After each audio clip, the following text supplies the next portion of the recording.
Governor Lee just signed a bill into law that seems to contradict the red flag legislation he pushed for after the Covenant shooting. The bill will block local municipalities from implementing so-called extreme risk protection orders. Now, these orders allow judges and law enforcement to take away someone's gun if they are a serious risk of hurting themselves or hurting someone else. It comes a year after Governor Lee advocated the state pass extreme risk legislation. State Capitol reporter Tori Gessner has the story.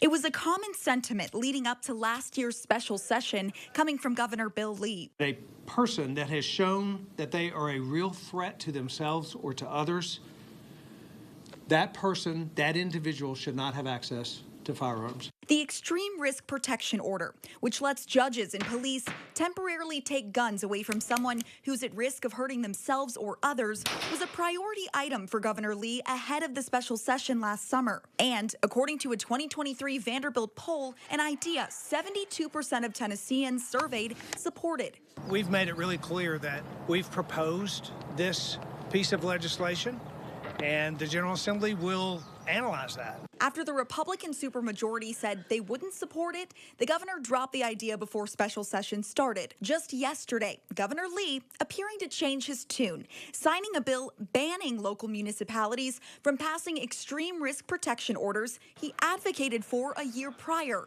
House Democratic Caucus Chair Representative John Ray Clemens says he's not surprised. He's all talk when it comes to gun safety legislation. He has put no action behind any of his words.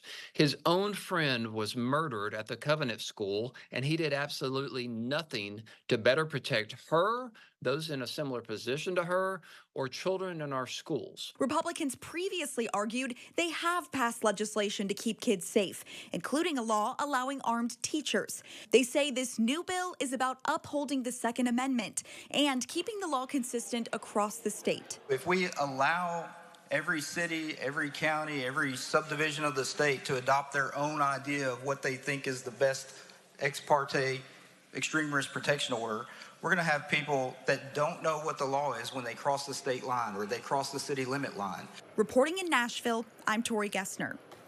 Now, Governor Lee says he signed the bill because it ensures there will be a unified approach when addressing this issue. He argued different cities, different counties having different laws wouldn't be as effective.